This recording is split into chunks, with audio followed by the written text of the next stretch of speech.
All right, let's see.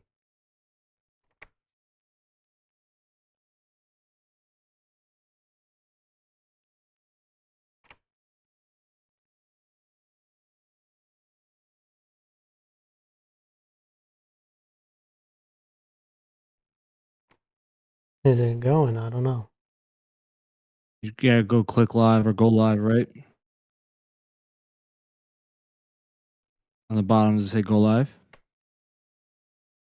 I see green on the bottom. I select the. There you go. What's that? It's live now. It's There we live. go. Cool. All right. What's up, everyone? How's it going?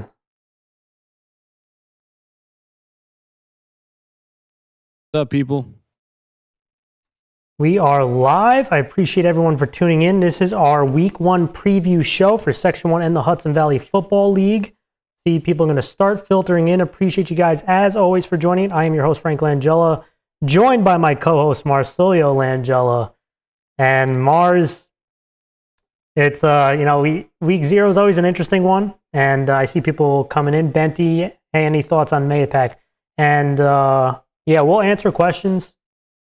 We'll answer questions at the end. If the question is, hey, pick this game, we're going to give all the game picks, so don't worry about that. We'll talk about some of the big matchups.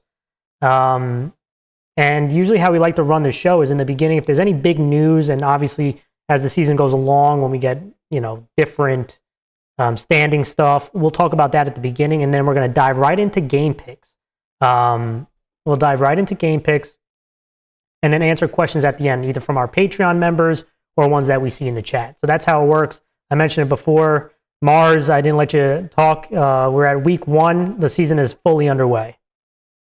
Yeah, I mean, I think I mentioned it during our team previews last week, but I mean, the fact that our games are later than normal is always weirding me out. I feel like we're already hitting the fall feels. Like today was a beautiful day, a beautiful fall day, and now we're gonna start getting. I think it's gonna get a little warmer, but then it's gonna drop. Yes. And now we're really gonna hit that nice little wind Fall chill weather. that's gonna start happening next week. And that's a good feeling, especially when football season's around. It's gonna be that fall feels, man. That's also the best time of the year. It is. And NYC Micah, thank you for joining. It's that time of the year, absolutely.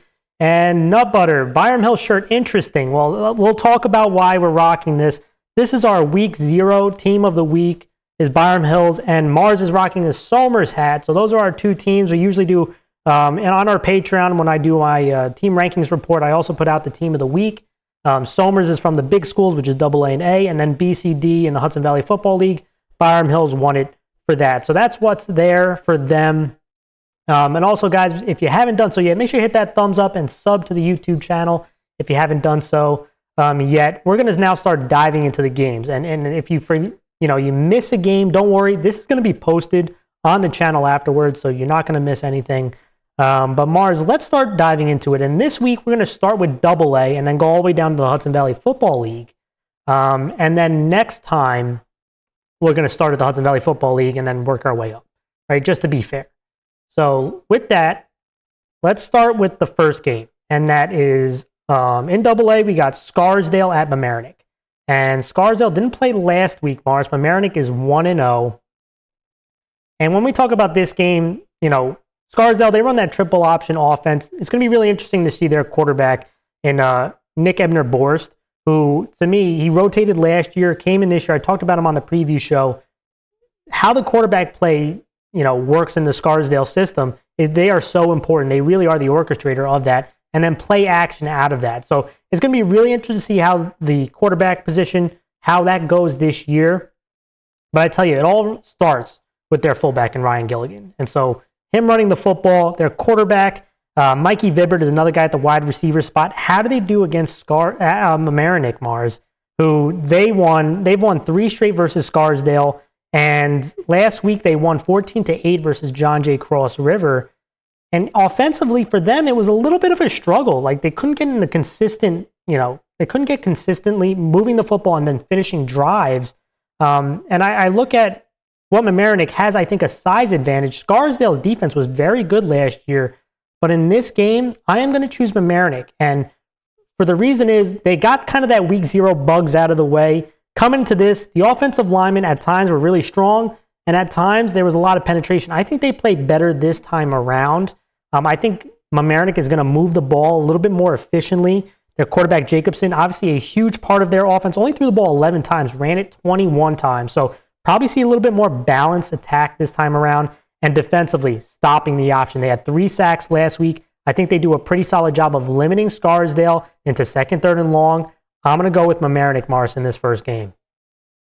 Yeah, I feel like the biggest thing that I'm looking for, and I got to see Scarsdale kind of move the ball around, and I think they're, the fact that they have that, that efficiency and discipline, triple option type style of offense really does bug a lot of teams.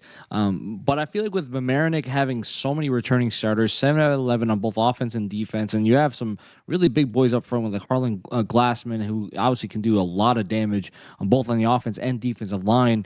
I feel like the offense for Mamaroneck is a very high-powered one. And even when you think about Scarsdale, they are kind of the team that wants to slow things down. And I don't know if they're going to be able to slow down this offense of Mamaroneck. I think the defense is solid. I just think Mamaroneck just has a little too much for them. I'm going to go with Mamaroneck. Yeah, I mean, Scarsdale was the number 2 defense in points allowed last year, but have to replace a bunch of starters. And keep an eye on Micah Barathows, the linebacker for Mamaroneck. Going to be so important to take away that fullback in Ryan Gilligan, especially with those defensive tackles. Interested to see how they slanted towards. Do those D tackles crash down on the fullback? Right? Is the linebacker getting the quarterback? Very interested to see how the defense structures itself against this option attack. Next game, Mars. This is kind of a crossover. We have a AA matchup, and that is Rye, who's 1-0, is at the East Ramapo merger, who they did not play last week. It was 0-0. And when we start with Rye, they had that huge win last week against Monsignor Farrell. I think it was 31-21. And offensively, Mars, there was a lot of questions with Boo Miller coming in. Now, how quick is he going to pick up this offense? And he picked it up pretty fast, Mars. He had 331 total yards, 3 touchdowns, 1 INT. I mean, he was really, really strong. And, from his brother AJ, who's more of a pocket passer, really good off the play action, really nice touch, can deliver the football. Boo Miller is more of an athlete, right? So they got him involved in the run game, had that really nice long run that sparked the first touchdown. And I was very impressed with him. And he has a cast around him that's really strong. You have Luliano, you have obviously Kesner, who had multiple receptions moving the chains. And a guy I talked about in Frank's Finest, Mars, he was a DB, but also really important now on this offense, Archer Fenton, who is he moves around for you. He's a slot receiver. He's a big-time returner. Made some big plays in the secondary for him. So definitely keep an eye on him. But when I look at this defense, they have to stop the big plays. It hurt them against Monsignor Farrell with the speed of this East Ramapo merger. That's going to be the big key for this defense. They had 2 interceptions last week, so they came through in some big moments, especially in the second half. Look for them again. Limit those big plays and win up front in the front 7 defensively against this East Ramapo merger. On the other side, I'm excited to see this merger, right? With Coach Bullock, Coach Delva. Offensively, listen, they're going to go up against an aggressive Rye defense, Mars. So the offensive line has to be really smart up front. You're going to see linebackers close to the line of scrimmage. You're going to see blitzes. How does this offense handle it? Do they get the ball out quickly, trying to get to the outside of this blitz so that they can use their speed to make these big chunk plays? I want to see this merger, how it does against this Rye team, a huge test. I'm still going to go with Rye.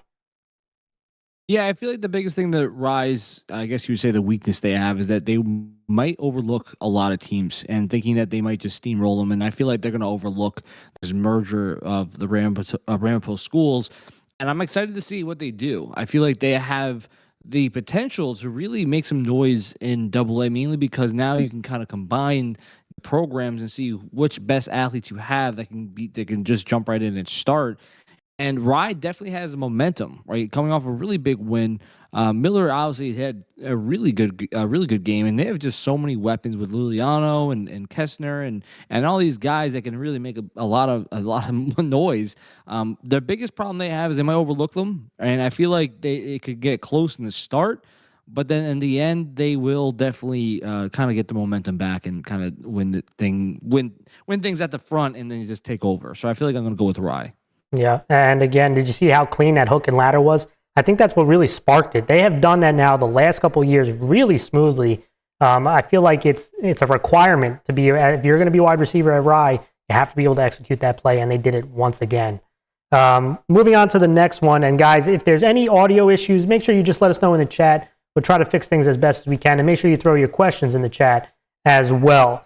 Let's keep going, Mars. Yonkers Forest 0-0 at Ketchum Storm, who's 1-0. I think it's the Storm, right? I don't want to be wrong. But Ketchum, who's 1-0. And let's start with, Yonkers Forest. And this is their first game for Coach Venice. Obviously, offensively, it starts at the quarterback spot. And Fields is a tremendous quarterback. He was our Frank's finest quarterback in AA, and it's his ability to be a dual threat guy. Very dangerous running the football at over 1,000 yards rushing. Super, super dangerous in the red zone. That's when he really uses his legs very well. He's an additional running back at that side of the field. But he has those skill guys around him, right? Testamark, Henry. This is a team that could probably light up the scoreboard with their speed throwing the football. The question I have is, again, protecting the quarterback. That's going to be the big thing. They got some nice linemen, but can they protect the quarterback is going to be a huge one in this one. And you look at RCK, I was impressed with their offensive linemen, Mars. They had 4 different players rush for a touchdown last week. Fitzsimons looked impressive. So can we move that to the next team? They are home with Yonkers Forest coming this way. Defending the pass in that secondary against these stud receivers and that quarterback, that's going to be the key for RCK. This one's going to be an interesting one for me, Mars. I think a lot of people are leaning towards the Forest, and I can understand why with all those skill guys. I'm going to go with RCK at home. And listen, Forest is playing their first game. There's going to be some rust. RCK's already played that game, already got the win and the momentum. Look for RCK to win this one, Mars. Yeah, I feel like I'm on that mindset of these two teams have weapons. They have some ability to really, move the meter in their direction. But I feel like RCK has just a few more notches on their side. You have an offensive line that's been able to move people around. You have a really good rush attack, and I think you just have the size. And on top of that, like you said already, they played a game already. They got those kinks out of the way. They got those issues out of the way, and now they can be a little bit more consistent. And Yonkers just hasn't had that yet. They haven't had that game that gets messy, and they didn't get to experience all the problems that can happen on a week 1. So I'm also going to go with RCK here. I feel like they have just a little bit more of the advantage because of that, and I think they're going to win here. Yeah, and obviously I forgot to put up the schedule, so let's I'm doing my week 0 right now, so we got the schedule posted. You guys can see it on the back end, and my apologies on that. It's the first stream of the year, so that you have the AA schedule up on the screen, and let's continue to move to the next one. And Mars, I forgot to mention about our game picks. We're both looking to beat each other in the game picks, right? I mean, we're both competitive. We want to see who's out on top. We both want to get over 80% of our picks correct. That's kind of a goal of ours. But I also do keep an eye on what Low HUD, and I see Devaney's making picks now, so I want to keep an eye on those guys too and see out of everyone who comes out on top. Just a little fun competitiveness, Mars. Wasn't it last year that you or I were at the top of that board and you had... I know I beat you. I didn't look at the other side. I did keep count, but I'm going to do it this year as a little bit of fun. But let's keep going, Mars. And the next game is White Plains 0-0 at Ossining, who's also 0-0. Neither of them played a week 0 game. And when I look at this game, White Plains 4-3 over the last 7 games versus Ossining, but they lost the last 2. But both games were close. They were both 1-score games. So when these two teams get together, it's usually a very entertaining game. Obviously, the most important guy in the White Plains is Nick Sexton. He's someone that I'm definitely going to be keeping an eye on. An explosive athlete. He can hurt you multiple ways as a returner, in the backfield. Once he gets to that second level, there's not many people who can stop him. So if White Plains is going to get going, I know the focus is going to be on that young man. Noah Lee's another one. With all the attention on Nick Sexton, a guy like Noah Lee can make some plays on this offense. But when I look at Ossining, Mars, this run game, I think the O-line could be a strength for Ossining. They're returning a couple guys back. They might not have be giant imposing figures, but they have that experience. They have that toughness to them. And so I'm looking at guys like their quarterback in McCormick, their running back in Schlott. Can this offense get going? We had a really strong rush attack last year, but they lost a stud running back. But look at this defense, Mars, man. They have like 9 dudes coming back, Aiden Moore leading the way. I'm going with Ossining at home. I think the experience is there. I think they're going to bottle up Nick Sexton as much as possible, and I think Ossining wins. Yeah, I feel like when I'm looking at Austin, and we kind of mentioned this in our team preview, that I think they're one of those teams that are going to surprise some people, and mainly because they have offensive line that is returning. Their defense, was it 9 out of 11 starters are coming back, and you have some guys who really are very skilled. Right, I feel like Daniel Schott. I think I'm gonna Schultz. I think it's Schott. I'm pretty sure I'm right. And Your Shot, but his name is Slot. Schott. I'm shot, but yeah, but he's an all section player, and he's returning. You have an offensive line that is a veteran group of guys, and in section one, when you have a veteran offensive line, it really makes life a lot easier, especially when you don't have to really change too much from what the scheme you've already been doing. And because of that, I feel like Austin has a lot of that underdog mentality, and not a lot of people are looking at Austin and thinking that they're going to be able to compete as much in this section. But I feel like they're going to kind of go under the radar, and I feel like this first week is going to kind of set the tone, right? And I feel like they understand that what they can do if they can win up front, and they have the size to do it. I'm going to go with Ossining. Okay. We've agreed all so far, Mars. Let's keep it going. Next AA game, John Jay East Fishkill at Carmel. John Jay East Fishkill is 0-1. Carmel did not play last week. This is a big league game, and it used to be a big rivalry game. These two teams match up quite a bit. And John Jay East Fishkill is actually 10-7 career-wise versus Carmel, but Carmel has won the last 3 matchups between these two teams. And when I looked at John Jay East Fishkill last week, when they lost to Chaminade, it was a very good football program. Offensively, they had a couple really nice drives, but they just couldn't finish, whether it led to turnovers, whether, again, not converting on 4th down. They had some opportunities, but just couldn't finish the deal on the offensive side of the ball. And against this Carmel defense the last 3 times, Mars, they've been outscored 92-14.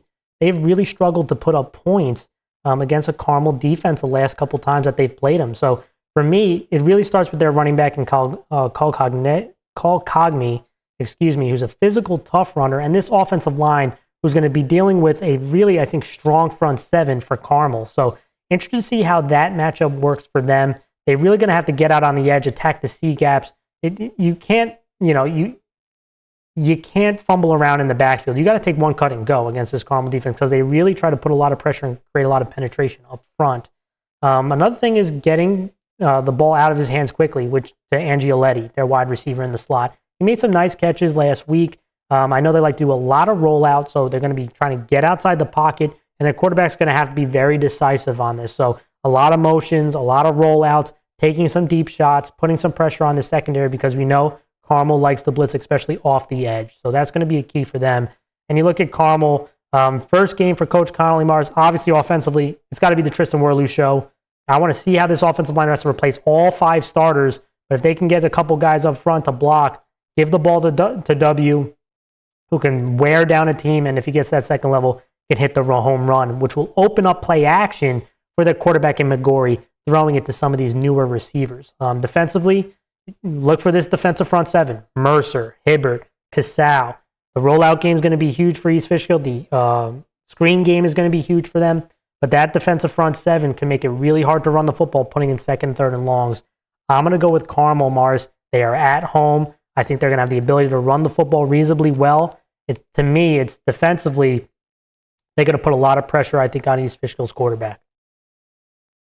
The big question I always ask myself is, which units have most returning offensive linemen coming back, right? And Carmel at home is always a tough game because Carmel always has a packed house. The Carmel Crazies are always there in force. That's a big right? one. And the Carmel has been, and I'm going to be a little frank here, but Carmel has been owning John Jay for the last few years, right? Yeah, outscored them 92-14 the last 3 games. And when you think about John Jay, they've had 2021. They had a rough year, right? They didn't make the playoffs. They struggled, but they've been consistently getting themselves back into that playoff form, back to the old John Jay's Fishkill. And I feel like there's got to be that now bounce back. And maybe I'm thinking to myself, Mars, you're a little crazy to say this, but I think John Jay's Fishkill might pull the upset. I think they Okay. might pull the upset. I And got I my think pen that here. John Jay is gonna win this game in a really close fashion. I think Carmel has obviously has a massive target on their back, and I said this in the preview. They've always had a target on their back, and I feel like sometimes when you've won so much, you kind of get a little complacent. And I'm wondering whether or not Carmel is gonna feel that brunt of that on week one with with a very gritty John Jay program that wants the return to be the big dogs again. They haven't been the big dogs in a few years. They made the playoffs. They got to the semis last year, Yeah. but now they're like, hey, this is a big opponent week one. Is it the Well, same let's old see. Carmel? Here's the first Or is upset. it a different Carmel? So I'm calling John Jay's fish skill to pull the upset on a away game. I think it's going to be a tough one. It's going to be tight, but I'm going John Jay. I see a comment by NYC Mike. Can't forget about Teddy, and that's a good point. Another matchup to watch is both these teams have physical tight ends. Carmel has Teddy Galbraith, who was a big blocker for them, and like an addition to that offensive line and off of play action, he can also make some plays for you in the passing game. So that's going to be really important. And for East Fishkill, I know speaking to coach beforehand, they liked a couple of their physical tight ends as blockers and also reliable targets. Look to see the tight ends testing these linebackers off of play action and being so important to block those edge defenders on either side. So that's also going to be something to keep in mind as well. So good. Thank you for the comment. Let's go to the next one, Mars. We have Mount Vernon, who's 0-1, at Yonkers Brave, who's 1-0. Mount Vernon lost to Kennedy and NYC last week, and offensively they struggled. This time around, they really got to be better at running the football. And their running back, Terry, who's a smaller guy, I really like watching him. He's an explosive guy. He can catch the ball out of the backfield, a shifty guy. And to me, it can open things up if they can run the ball in their passing attack. So that's going to be, to me, super important for the offensively. Defensively, they got to stop the run. And it's going to be huge on this defensive front seven to stop Yonkers Brave. Because I'm about to talk about them. And it was their first win last week, Mars, against Cardinal Spellman since 2019. It was their first win since 2019. So kudos to Coach Hogue for his first victory. And it was the run game that really sparked things. Their running back in Kiba Sisse, 157 yards rushing, Mars, and 3 touchdowns. He's going to be obviously the spark plug for this offense. And defensively, they came with a lot of physicality. So going to see interested to see how I think Mount Vernon has a little bit of a offensive line advantage. But Yonkers Brave, they came with a lot of force defensively. So if they can get Mount Vernon second, third, and long, I think they might be able to pull up the upset. But I'm going to go with Mount Vernon. I think Mount Vernon bounces back here. I think offensively they move a little bit better. I'm not sure Yonkers Brave has that same explosive rush attack as they did last week. But I will say I do think it'll be a lower scoring game, but I'm going Mount Vernon. Who's at home in this game? Is Yonkers Brave. And I feel like when I ever I'm getting a little bit wild here, but I think Yonkers Brave has that edge at this so far, right? Where they basically going to be a little more aggressive in their stunts, and they're going to be running downhill. They're going to be trying to kind of bully Mount Vernon a little bit up front, and I feel like that's going to give them at least that edge, especially in the first half. I think they're gonna shock Mount Vernon a little bit, and I feel like they're going to get ahead, and then by the end of the game, it's going to kind of be a slugfest. And I think the Yonkers Brave, especially being at home, is going to get that advantage. I'm going to go with Yonkers Brave here to get their second straight win. When was the last time that happened? What was the stat for that one? And I think that's going to be a big moment. All right, marking it down. You're trying to get ahead real quick. Let's go to the next one, and that is New Rochelle, who's 0-1, at Suffern, who's 0-1. Both teams trying to recover from their Week 0 loss. And starting with New Rochelle, they lost to Curtis last week. And offensively, it all starts with their quarterback, in Tajir Ferdinand. He is a shifty guy, not a very big guy, but they like to do the play action out of it. They do the tight end wing offense. And he also can be involved in the running game. He's not a guy who's going to power you over, but he's shifty, he's fast. And to me, I think what has to happen, this offensive line is up for a real test. And they got going up against a tough Suffern defensive line. So interested to see who wins that battle up front. But I tell you what, New Rochelle, at times they can make some big plays offensively. It just wasn't consistent enough last week. So I'm looking at New Rochelle. They have to get a little bit better running the football, getting out on the edge. I don't think between the tackles is going to be a huge success, but getting out on the edge, getting outside the C gap could be big for New Rochelle. Defensively, they gave up a lot of rush yards last time to Suffern. When we watched this matchup last year, It was a rush attack that New Rochelle could not stop. Obviously, that has to change this time around if they're going to win this game. So, to me, put the ball in Suffern's quarterback's hands, make him beat you, use the speed on the back end to try to make plays for your defense. Suffern, listen, like I mentioned, last year was the Jeff Joseph show.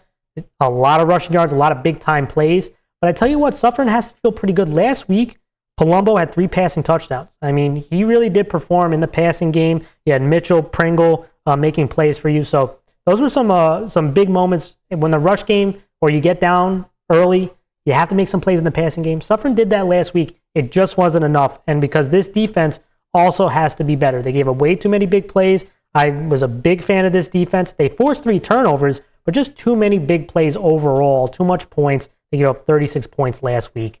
With that said, Suffern is at home.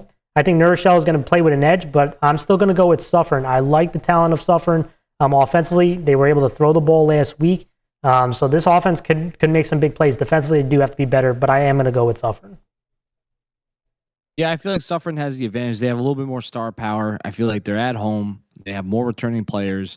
I feel like they're just it's gonna be a close game. I think they're both gonna be being very aggressive in their with their stunting and their rush attack. I just think that for this case in this game, I think that Suffern's gonna have the edge. I'm gonna go with Suffern. All right, and now we have to go to our game of the week for AA, and that's Arlington at North Rockland. Both teams trying to get their first win. Both teams looking for redemption is what I would like to say. And let's start with Arlington. They lost 35-0 versus Newburgh at home last week. Now, watching the game, I couldn't tell, is Newburgh that good, or is Arlington just, it's not there that week, right? So or is it a mix of both? And so I'm really interested to see this game. They have won 8 straight versus North Rockland. And now they have to go on the road after that beatdown, pretty much. I mean, let's call it what it is. It was beatdown. I know they had some injuries, but they got down 21-0 after the first quarter. Definitely played better second half-wise, especially defensively.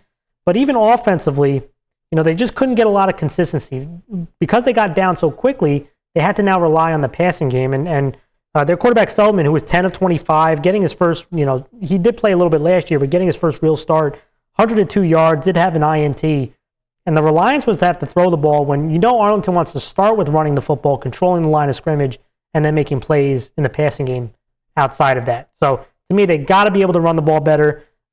North Rockland gave up a lot of rushing yards last week, so look for them to try to test it with Russo, look for them to try to test it with their quarterback, and then try to make some big plays with their wide receiver in Tuttle, who is a big-time wide receiver for them. So that, to me, is going to be the big thing. This offensive line, who's got some veterans, who's got some big-time players, they need to step up this week. Defensively, preventing big plays. That was a huge, huge problem for them. They've got, I think, gave up 2 touchdowns of 50-plus yards, Mars. So big plays were a killer for them, especially early on. So they definitely have to be better for that. That's kind of my keys. Running the ball, Mars, and defending the big plays. Because North Rockland, you have to test their consistency on offense. But what North Rockland can do, they got speed. And they can hit the big plays for you. Mars, you want thoughts on Arlington before I drop to North Rockland, or I'll go North Rockland and then... No, I mean, I feel like Arlington obviously has a lot to prove, right? I feel like they were the ultimate favorite last year with a plethora of talent, right? And the size, and they outmaneuvered everybody.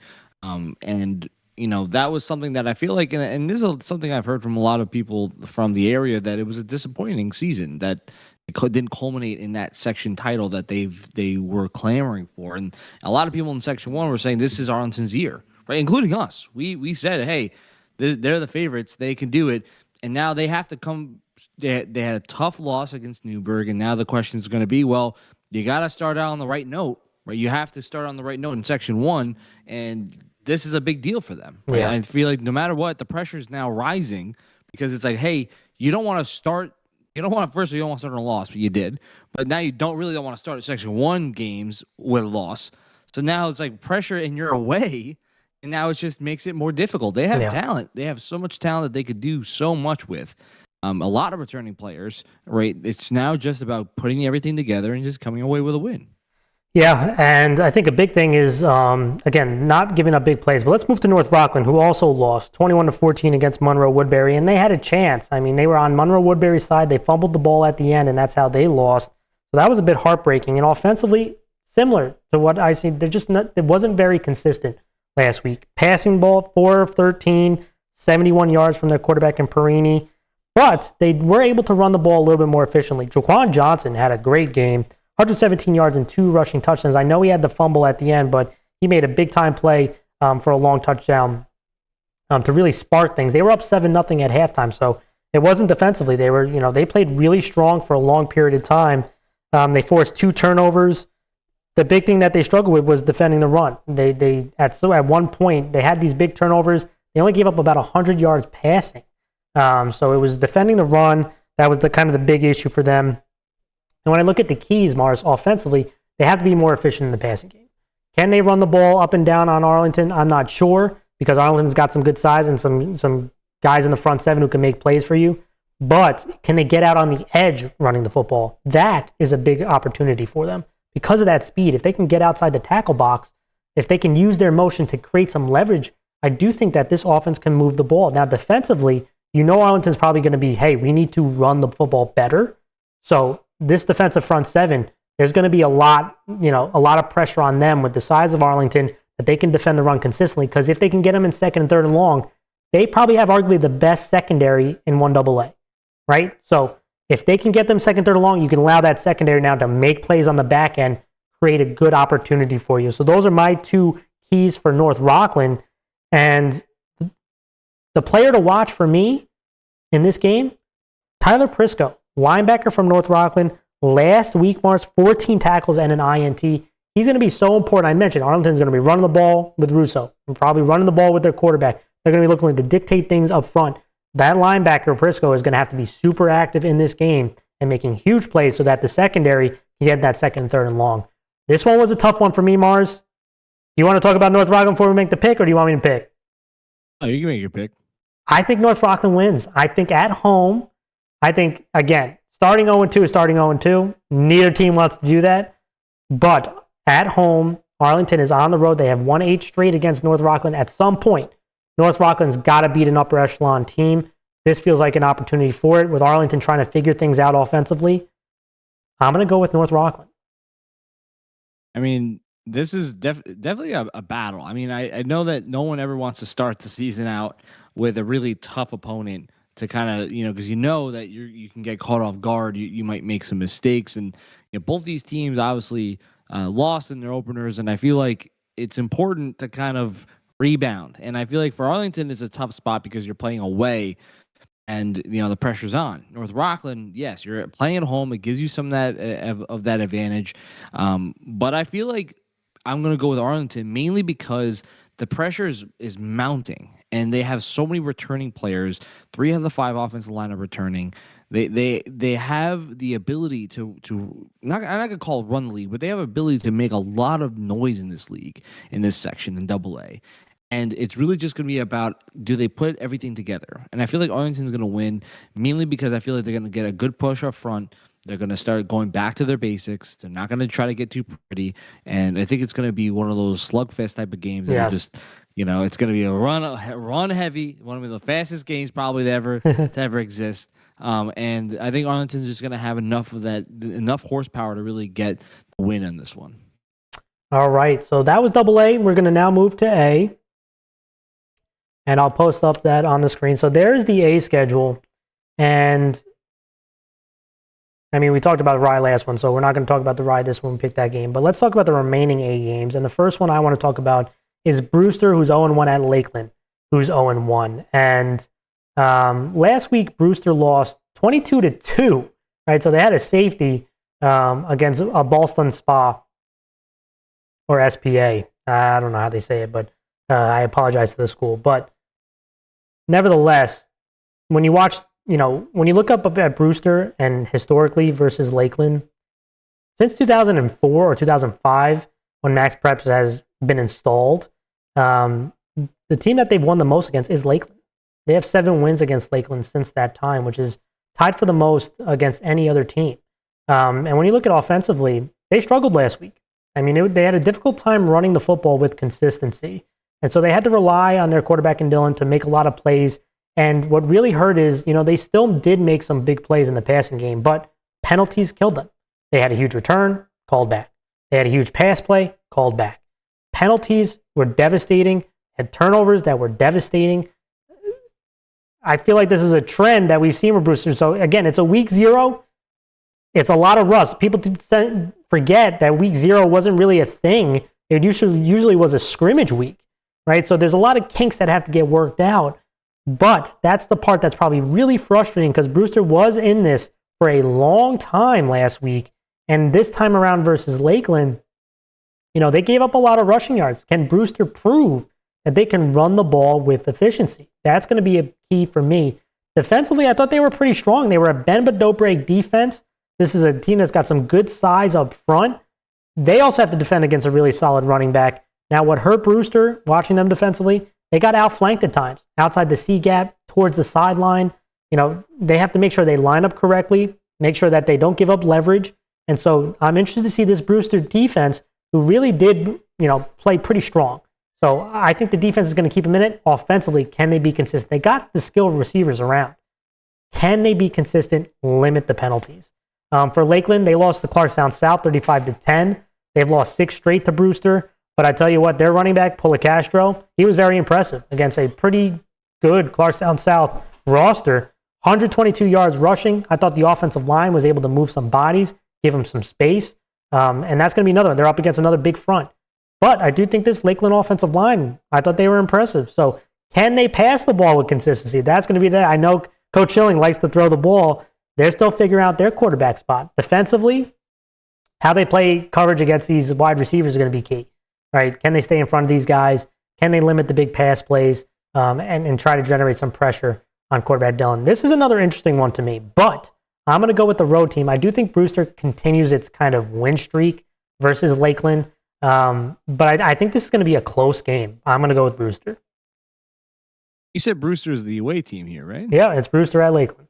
And you're going to go with Brewster to go on the road to Lakeland. This is one of those age-old rivalry games that have been around since the dawn of time. Well, they've won 6 straight. I mean, they're going to go into what do you call the lake house? What do you want to call this place? Into the lake house, and they're going to go in and going to go against Schilling. Pull off the win? I don't think so. I think Schilling is going back into A. Back in the Carmel days. Back in the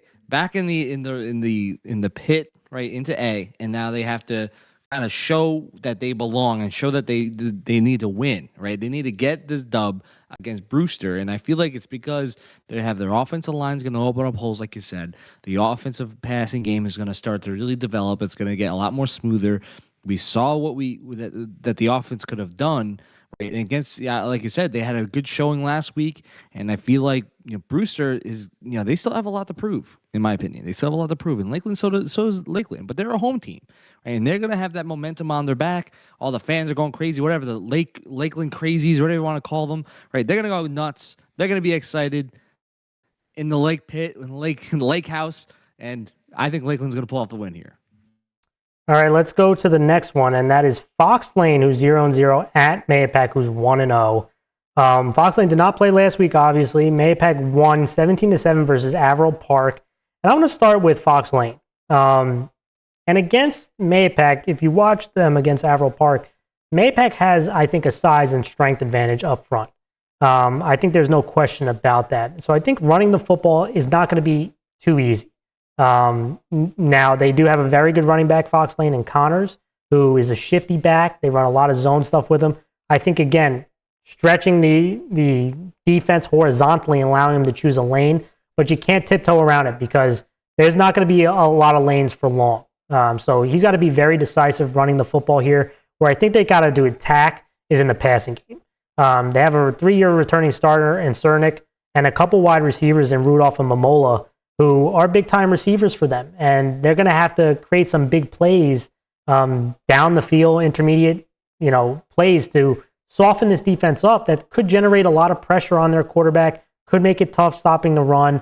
So this offensive line for Fox Lane is in for a huge test Can they pass the test is going to be the big question for me. Defensively, again, Maypac's going to be bigger than you up front. They got big tight ends. You're going to see a lot of run-heavy eye sets. Can this defensive front seven stop this Maypac rush attack? You're going to see a lot of eye. I imagine a lot of tight ends. They like running to the tight end. And if you see guys like Clifford and Maskell in the backfield together, odds are the running is going to go, the chance of a run skyrockets, right? So the chance of run skyrockets. Can you load the box? Can you keep everything inside the tackle box? Make some plays. Again, I'm interested to see how this defense, how the coach aligns this defense against a team that's going to be bigger, but they have to be very aggressive and be smart when they move around pieces. Like, they'll put Maskell out at wide receiver. Normally he's at the running back spot. We'll move him out wide receiver. Then the odds of probably the pass goes up. So how does a defense play these different personnel packages is going to be really important for Fox Lane if they want to try to win this game. They won the game last year in a defensive slugfest. Can they do it again this time around? I think they're going to need to score more than 10 points if they're going to do that. For Mayapack, rely on their size. I think they're bigger, they're stronger, running downhill. I mentioned Clifford had went over 100 yards. Maskell's another important running back for them. And then the play action out of that. So I think you see a lot of heavy sets. I'd probably, you'll see some zone stuff, when they go into the spread stuff, some, zone read stuff. But I think ground and pound is going to be a big one because defensively, with guys like Varley at the defensive tackle spot, who was causing a lot of mayhem last week, and this defensive line that's hard to move, Fox Lane, I think, will be putting a lot of second and third and longs because running the football is going to be difficult. So if they can get them in second, third, and long, they were +4 in the turnover margin, Mars. 5 turnovers Mayapack forced last week. One was a pump block, 4 fumble recoveries. I mean, if you're +4, the odds of winning go through the roof. So can they force those kind of turnovers this time around? We'll see. But if they could just prevent big plays and make it hard to run the football, they're going to be in a good spot to win this game. With that being said, Fox Lane won it last time. It was in Fox Lane. Fox Lane now travels to Mayapack. It's going to be tough for Fox Lane to go on the road and win this game. But Fox Lane is one of my sleeper teams this year, Mars. I do think they're returning some really strong players. It's going to be dependent on this quarterback and pass attack. Have they grown from last year? Because at times you saw nice sparks, but there were turnovers, there were mistakes.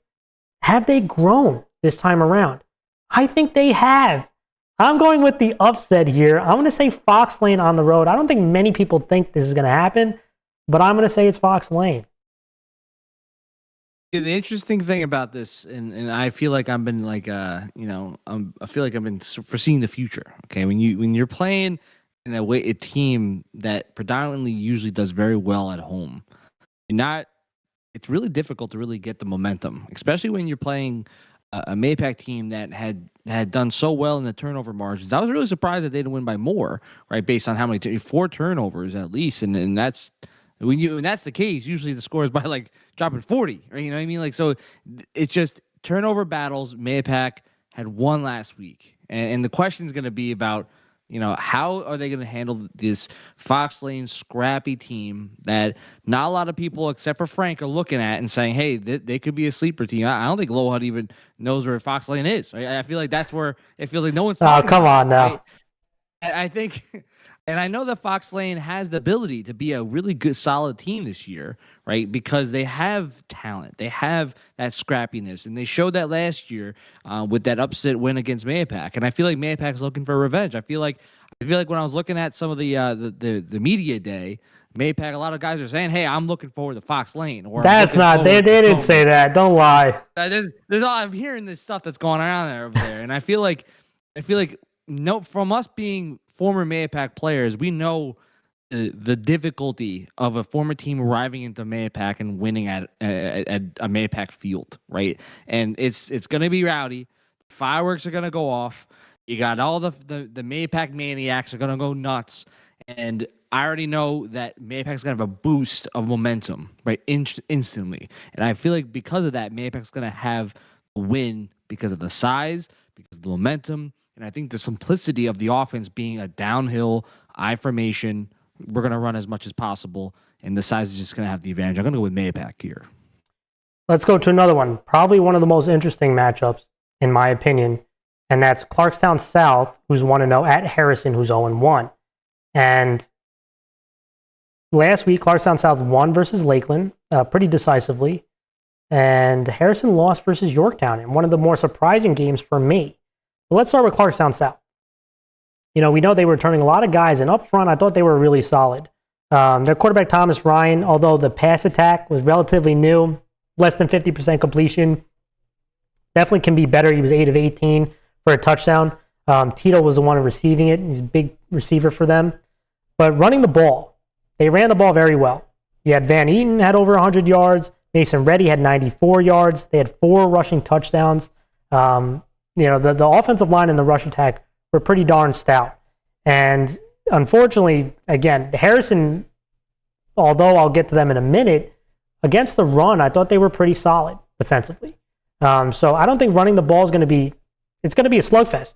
To me, a veteran offensive line versus some of the tough defensive linemen that Harrison has and linebackers, running the football is going to be a real slugfest. The question for me is, can Clarkstown South take advantage in the passing game on some of the flaws that we kind of saw last week in Harrison's secondary?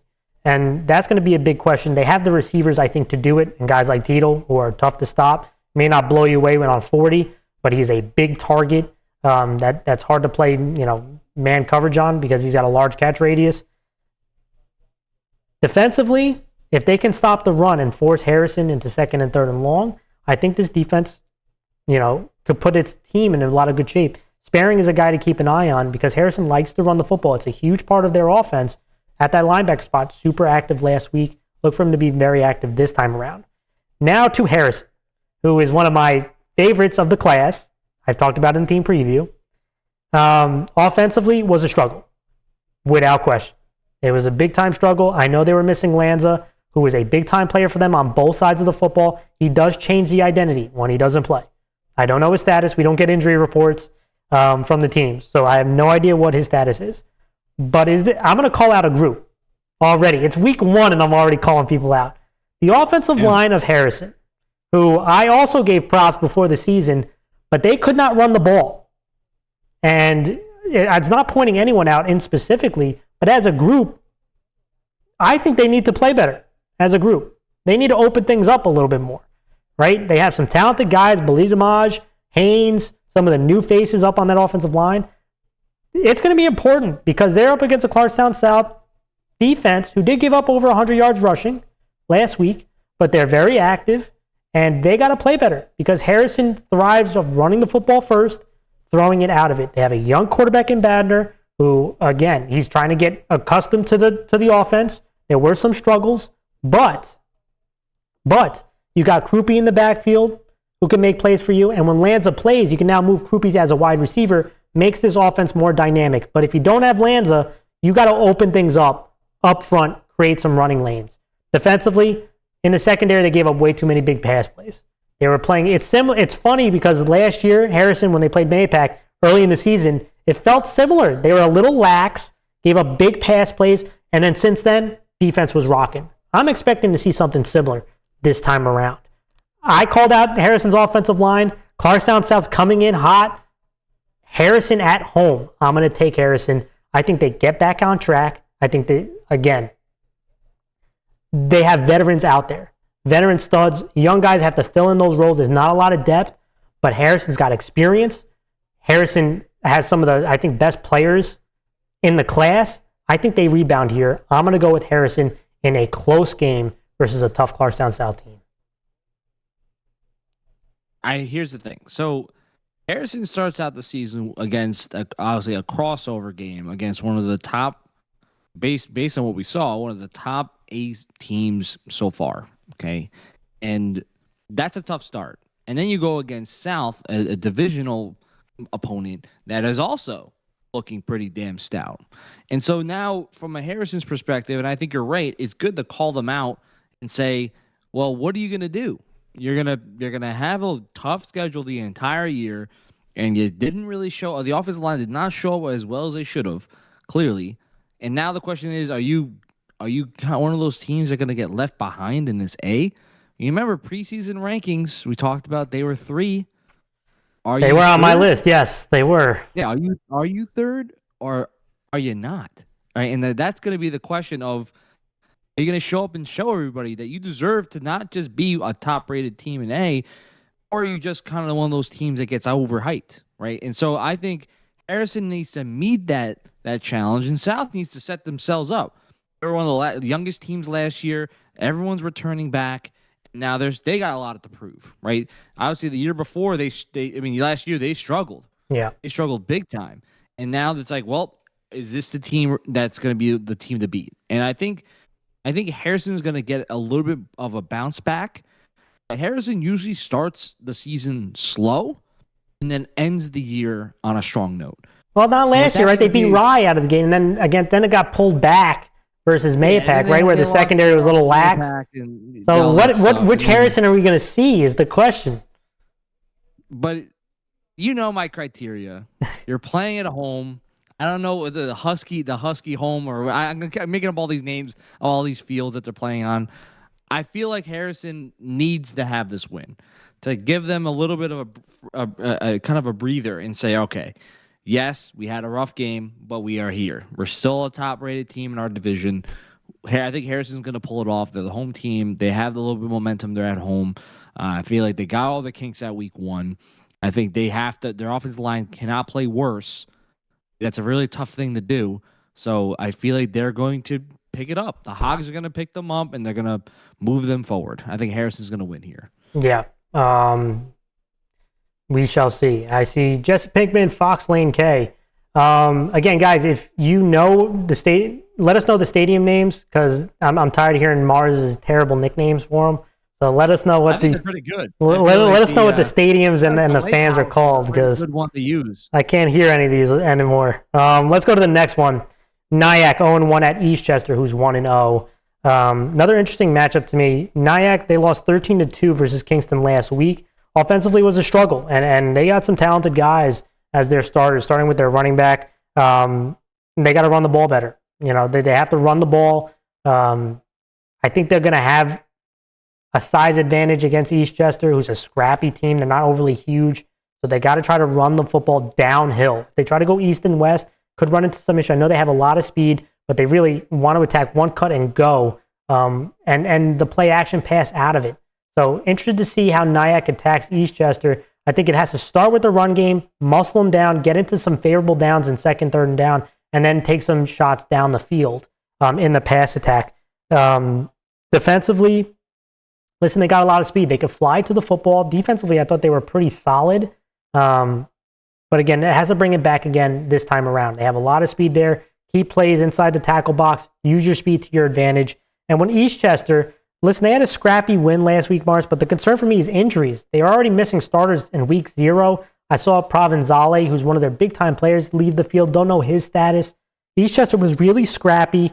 Loved, the intensity they brought defensively. But what is the status of some of their guys is kind of a big question to me. Martucci was big for them offensively. On both sides of the ball, he's such a valuable player, especially when some of those starters aren't around for him. He was big for them last week. And their quarterback, in Dylan Birdridge, this young man plays quarterback and plays at the linebacker spot. You don't see that a lot in Section 1. We play quarterback and linebacker, and I thought he made some big plays. This Eastchester defense really got after last week. At home, they swarmed to the football. I'm going to go with Eastchester. I was very impressed last week. Nyack has a lot of speed, so if Eastchester allows them to get to the second level, there's bad news there. But I do think Eastchester shows the grit, the toughness, hoping to see some of those guys come back this week. If that's the case, I think Eastchester wins. If not, this game gets a lot more interesting. Nyack might pull that upset. But I'm going to go with Eastchester. I'm going to go with my gut. Yeah, I feel like the big thing is going to be the injuries for me. And I feel like Eastchester has always been a gritty team, especially the last few years. And I feel like that, with the addition of being at home, and I feel like they also in that same spot that I kind of called with Harrison, that they're kind of that team that is like on the brim in a lot of people's conversations for teams the teams to look for. And I feel like Eastchester needs to kind of set the stage right. I feel like they got to get healthy. They need to make sure their depth is there, or because I know they had to replace a lot of players from last year. So the question is going to be, how do these young guys step up? if they can get that youth, that those juniors to really fill in the depth, then I think they're going to be fine. And I feel like they will kind of show back up. I think you're right. Some of those guys who had to step out of the game for week 0 are going to come back, and I feel like they're going to get back to their standards, and I feel like they're going to win here. Eastchester? Yeah, Eastchester. All right, let's go to the next one. We have John Jay Cross River, who's 0-1 at Clarkstown North, who's 1-0. And John Jay, I thought, played Mamaroneck pretty tough last week. I was actually impressed what I saw from John Jay, especially defensively. Now, offensively, their O-line is undersized. There's no question about it, but they do have a bunch of skill guys. They gave up 3 sacks, so that has to be better. You have to protect the quarterback. Again, you can have all the skill guys in the world, but if you can't keep the quarterback upright, it doesn't really matter. Right? So I don't think, running the ball downhill is never going to be a huge thing, but getting out on the edges is probably the way to go for John Jay. I really like how they move Machado around and go to quarterback, running back, wide receiver. He's one of your best athletes. They don't want to leave him at the quarterback spot because they have another quarterback. I think Curry, he's a young man, sophomore, decent-sized kid, young kid. So, there were times that the offense, you saw some inconsistency on the throw. They did turn the ball over a couple times, trying to get into a rhythm. It's hard when you can't run the ball consistently. The defense is expecting the pass majority of the time. But they got the skill guys who can break it loose at any point. Patrick Ryan, Ruiz is a big target. I mentioned Machado could be one of the best athletes in the class. So a lot of skill guys here, but defensively, they swarmed after it. Mamaroneck was bigger than them, and they got after it against Mamaroneck. They made things difficult to finish drives. If they bring that kind of intensity all season long, this could be a real scrappy team. And when I look at Clarkstown North, I was also impressed with their big victory against East Syracuse. Offensively, 4 different players scored for them. It starts with obviously the quarterback in Kavanaugh, but a couple other guys stepped up. You got Garcia, Colopy, that made plays for this offense. And defensively, getting pressure against this Cross River offense is obviously the way to go. That's how when you see the quarterbacks make mistakes. So if they can get pressure up front, create some sacks, get them in second, third, and long, those are when the mistakes come. And so for me, another really interesting, John Jay's got to travel to Clarkstown North. We know from experience, Mars, that is a tough drive, but I'm going to go with the road team. I really like the way Cross River's defense played. I was impressed with Clarkstown North, but I think you see this Cross River offense get a little more efficient this week, make some big plays in the passing game. I'm going with John Jay. Yeah, see, this is very interesting because of the fact that they have to travel so far, and obviously an away game is never easy, going all the way to Clarkstown. Especially from John Jay, the distance and everything. And I feel like John Jay, the offensive line, is really the biggest indicator for me on how this season will go, right? The last few years, they've been at roughly around 500, 4-5, 4-5, 5-4. It's almost like they have to get back to that rhythm of being, what they used to be, which is kind of developing that speed that they've had and opening up the lanes so they can get themselves going, right? And I feel like that was their struggle, right? To look at, they're never, I don't think they're going to ever outsize somebody. They're going to have to outmaneuver them and get leverage. And I feel like they have to kind of set the standard for that and get back to what their bread and butter always was. And I feel like John Jay, as much as it going to away is never easy, I have a feeling that John Jay is going to win this one. I feel like they're going to get back in their groove. Their O-line is going to play a lot better, and they're going to kind of really just develop what their standard is. Break to the outside, get the holes opening up, and I think they're going to get the dub here. All right, let's go to our now A game of the week, and this one was an obvious one, right? Yorktown at Somers. Big-time rivalry between these two programs. Somers is 9-4 versus Yorktown. Last year, it was a really good game. They ended up winning 21-7, but it was a slugfest back and forth for a long period of time before Somers pulled away. And let's start with Yorktown and some of the keys that were really important. They had that very impressive win versus Harrison last week. And obviously, their quarterback, Gonzalez, is a big-time player. I mean, he was impressed. 12 of 17 last week, Mars. 239 yards, 4 touchdown passes. For this quarterback. But the big thing to me, which was equally as impressive against a very tough Harrison front, pass pro. They did a really solid job, and that's going to have to carry this time around. This offensive line, if they can handle the aggressive pressure that Somers is going to bring, they're going to bring blitzes with their linebackers. They'll probably bring some blitzes off the edge. The quarterback in Gonzalez has to know where to go with the ball on kind of these free rushers. He's got to find his hot routes. And when you get these max protections, that's when you can take the shots down the field and beat some of this man coverage you're going to see from Somers. That's going to be so important. A guy like Tyler Galante, Mars, really exploded. He had, 171 yards and 3 touchdowns as a receiver last week.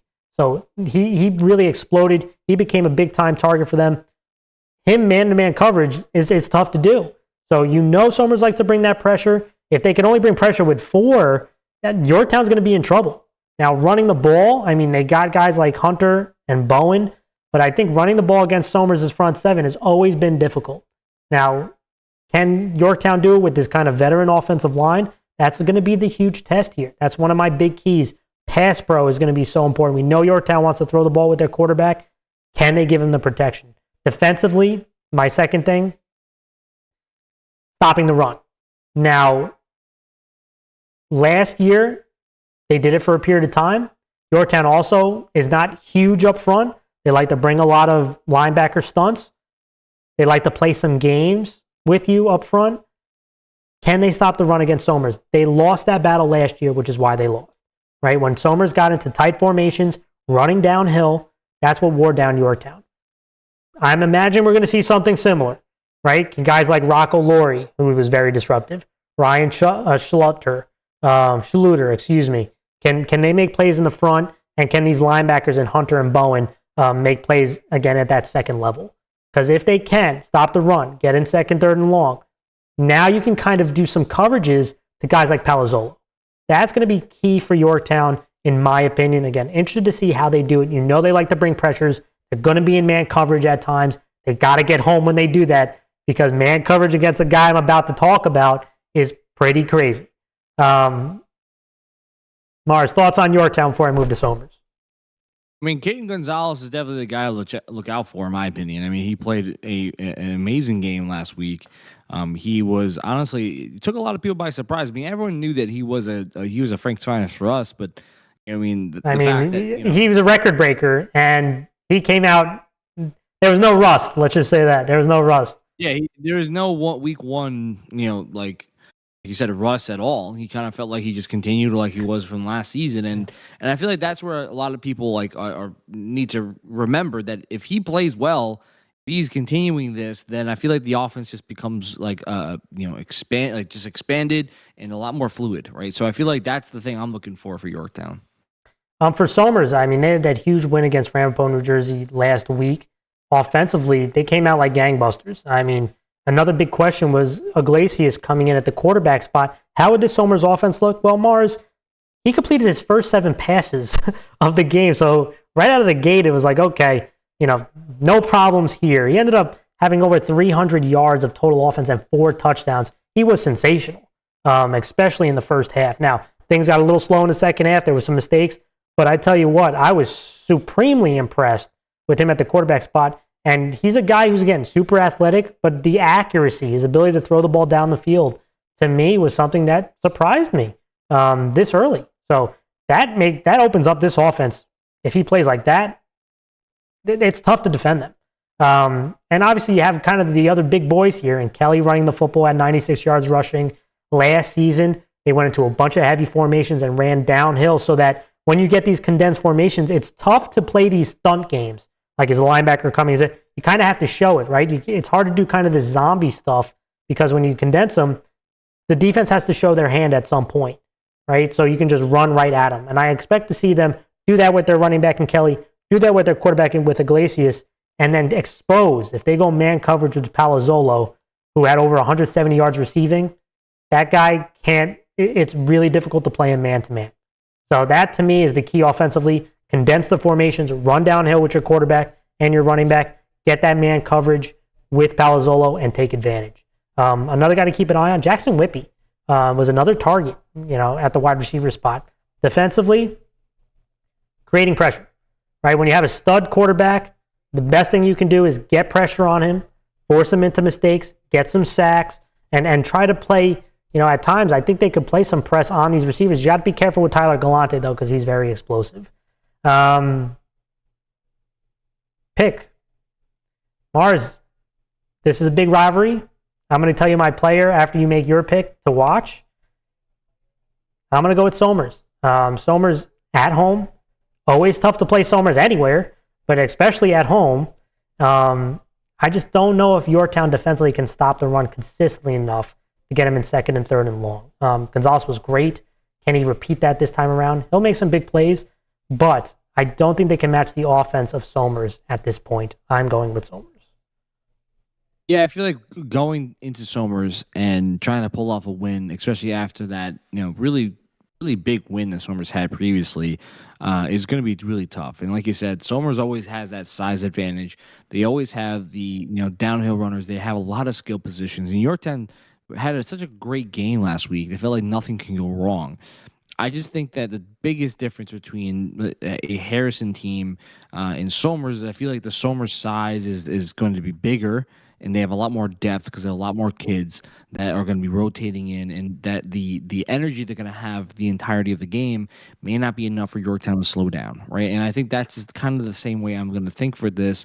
And I think that and I know that later in the season, I'm sure they will play again later, and especially when the season goes continues into playoffs and stuff. I'm sure Yorktown will meet Somers like they always do, but I got a feeling that that Somers is going to win the first round. Like I think I'm picking Somers to win this game. But Yorktown always plays a lot better when they have to meet Somers again later in the season or in the playoffs possibly. I mean, like I said, we don't know the playoffs implications, all that stuff, the brackets and stuff. But I feel like Yorktown early in the season against Somers away, it's tough. I don't think they're going to be able to win this one. Yeah, player to watch for me is the quarterback Iglesias from Somers. He was sensational last week. Really creates with his ability to run and throw the football, makes a very dynamic player. Interested to see what the encore is against a very aggressive defense that generated a lot of pressure and stopped the run. So interested to see how that matchup goes, and that is my player to watch. All right, let's move now to the B, and I'll pull up the schedule. I think there was a mistake on one of the schedule. They put in the C team there. But let's continue. And again, guys, if you have any questions, make sure you throw it into the chat. This will be posted. I know I have to make some stops here. This will be posted on the website afterwards, so if you missed anything, you can go back and watch. We are diving through all the game picks and the matchups. And if you have any questions, we'll answer them at the end. So appreciate you guys as always. And make sure you hit that thumbs up and subscribe if you haven't yet already. All right, Mars, let's keep going. We have B now. Hen Hud, 1-0 at Pro River, who's 1-0. Hen Hud, they won versus Hastings 42-14 last week. Their quarterback, Aboud, he had 4 touchdowns, but Justin Parkey's really exploded. 131 yards rushing and 2 touchdowns for him. That combination was deadly. I mean, Coach talked about them before the season. Really good start to this one, putting up 42 points, and they were a huge part of that, kind of that quarterback-running back duo. But when I look at Pearl River offensively, Mars, you had Whalen had 2 passing touchdowns in kind of their Orange Bowl versus Tappan Zee. Davin had a touchdown around Amundsen. I was wondering what Pearl River was going to do at the running back spot. Amundsen had over 100 yards rushing. That was a big, to me, find for them. Interested to see if he can continue that. And defensively, they forced 2 interceptions. They had 2 sacks. Carlacci, he had 11 receptions, 95 yards, also 2 INTs. He was one of the players of the week, made big plays on both sides of the ball. But to me, look for this defense to try to limit the big plays by Parkeys and force the game into kind of you're going to have to dink it and dunk it. And you have to be consistently all the way down the field against them. Don't give up those big plays from Pearl River. If you can get them in second, third, and long, Responti was very active. You have Davin at the linebacker spot who can also make a lot of plays for you. I think Pearl River wins this one. They are at home. Hen Hud had a really nice victory. I don't know if off the explosive plays are going to come as easy versus Pearl River as it did last week for Hen Hud. Yeah, I feel like Pearl River has, they were one of the youngest teams last year. I mean, very close to what we think about Bronxville. And they have a lot of returning players. They're 4 of the 5 offensive line is back. They have a very, high-powered offense. They're able to move the ball. They do a heavy pass. And I feel like the key thing about this game is I just feel like that Pearl River just has too many weapons. And I feel like because of that, the fact they have so many veterans, that are back and ready to go, it's really tough for a team that can slow it down, especially when they came off of a good win, right? Pearl River came off with a good win. The momentum's there, right? They're playing at home. All this stuff's going for them. I'm not going to call their stadium anything. I have no idea what their stadium's called, but the Pirates. They're playing at home. The Jack Sparrows or something. I don't know. They're playing in Davy Jones' locker. I don't know, but they're playing at home. I think they come away with the win here. Next up, let's go Byram Hills 1-0 at Pelham, who's 1-0. This one's an interesting matchup for me, Mars. Byram Hills won 22-21 versus Putt Valley, a C team. Pelham won 21-20 versus Dobbs Ferry. So they both played high-end C teams and won in close games. And when I look at Byram Hills offensively, Tyler Marscott, big-time player for them. And you saw it, 8 receptions, 88 yards and a touchdown, had a rushing touchdown, also had a defensive touchdown. One of the most explosive players in the class. He's going to be key. Get the ball in his hands in space. And he's a guy who could take it to the house at any point on the field. And I'm interested to see if they can run the ball against the Pelham defense, who their front seven can make a lot of plays for you. So do they test them out in the passing game? But I do think, again, as they figure out the quarterback spot, the consistency there, running the football and then taking shots with Marscott or getting Marscott on the edge on some of these kind of jet sweep stuff, I think is a good formula for them. Defensively, they forced 4 turnovers last week, Mars. We talked about it again. You force 4 turnovers, you have a good chance to win. That was key for them. One of them being a defensive touchdown, obviously. But Matteo Amatucci had a fumble recovery. Bordini had 2 INTs, including one to seal the game. So that kind of defense, forcing turnovers, getting the ball in their playmakers' hands who can take it to the house at any point, that's good for them. As for Pelham, Frankie Reese, he had a touchdown pass, also 73 yards rushing at the quarterback spot. But the combination of Hirsch and Kerr at the running back spot could be key to this offense. We know they want to run the football, be physical up front against a physical Byram Hills front seven. That one's going to be interesting, but they did give up a bunch of rush yards. So interested to see if Pelham can get things going running the football. James Romano is another guy to keep an eye on as a skill player. With that said, I think this game is going to be very tight, but I'm going to go with Byram Hills.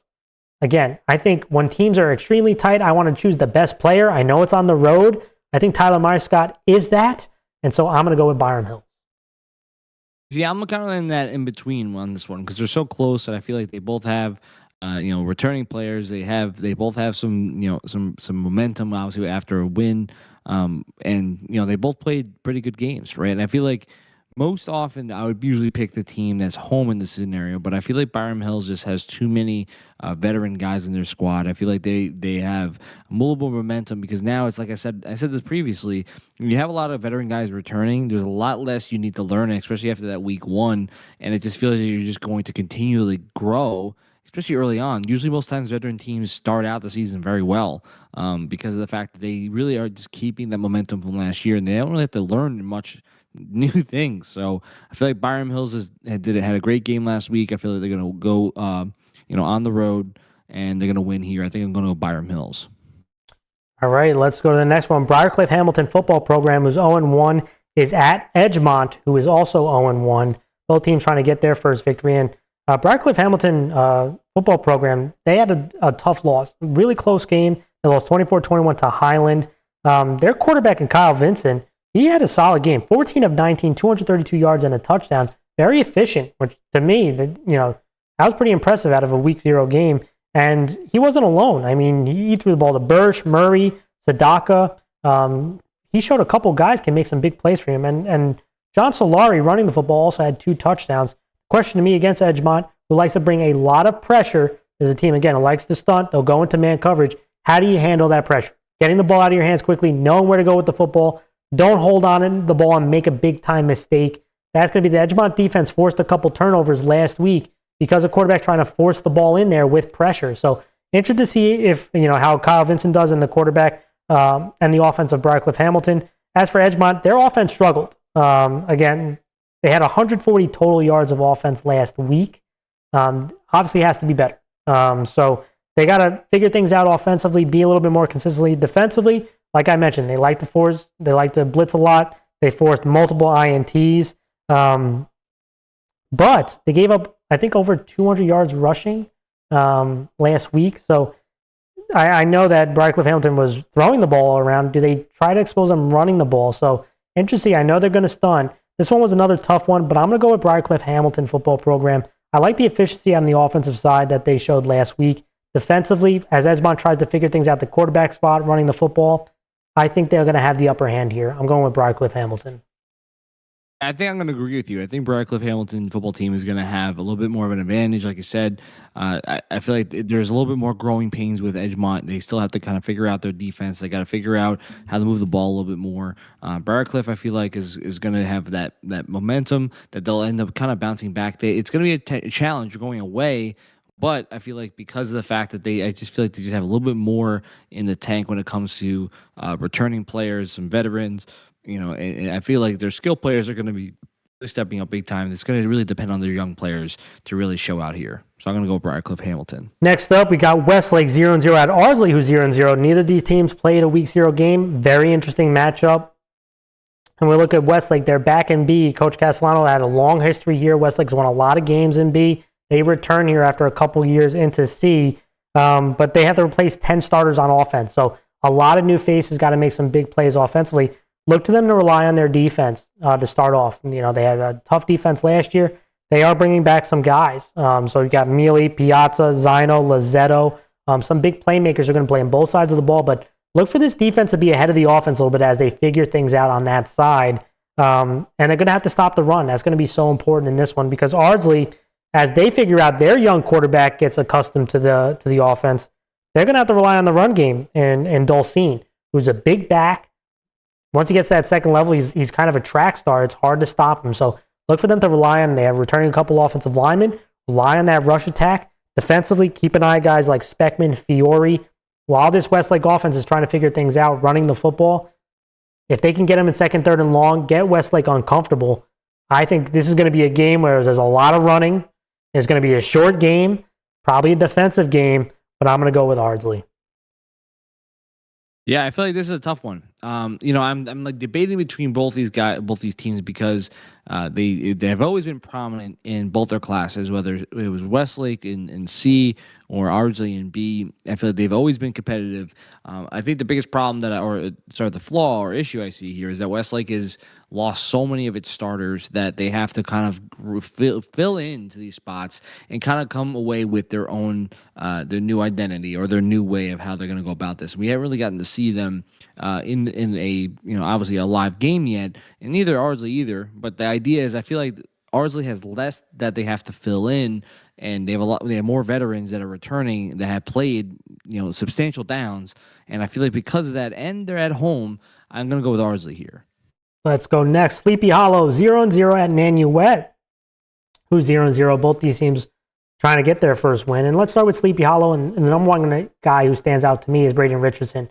One of the most athletic guys, explosive guys on that Sleepy Hollow offense. I imagine he's going to be the focal point there. But Coach talked about their quarterback in Dylan Pash. And I apologize if I mispronounce your name, but they like the work that he put in as well. So they're going to need to find other guys who can make plays outside of Braden Richardson. Defensively, you're going to see a lot of heavy sets with this Nanuet team. Tight ends, fullbacks, condensed formations, and then some of the, they do some of the spread outside of that, but a lot of heavy formations, a lot of running downhill. How does this defensive front seven counter that? Can they hold up front physically is going to be the key for them. And obviously, this is the first game for Anthony Giuliano. I'm interested to see how Coach kind of puts his fingerprints on this program. But he ain't the only one. For Nanuet, this is the first game for Coach Chris McRobbie, right, who was a former player there. So interested to see that. They also have a good running back in Vincent Duffy, who's another downhill running back, very active on the defensive side. Interested to see they have to replace some offensive linemen, how this offensive line comes together because they like the condensing. Does that offense change at all, right? Do they become a little bit more spread out? So interesting to see what these two new looks of this team are going to be, or is it something similar we've seen before? But one thing I know, Nanuet is known for their defense, Mars. They're a physical defense. They get after you. They stop the run, make things uncomfortable. And with that, I think they do enough to contain Braden Richardson, who I think has a good game in this one, but they force other players to make plays that they don't make. I'm going to go with Nanuet in a close game. Yeah, I feel like the fact that Nanuet and obviously Chris McRobbie being a former player, I feel like the same systems are going to be put back into place, whether it's going to be the just heavy, try to run to get to the outside, overload formations, aggressive on the stunts. A lot of that same old stuff that Nanuet's done for a long time, and it's worked for them.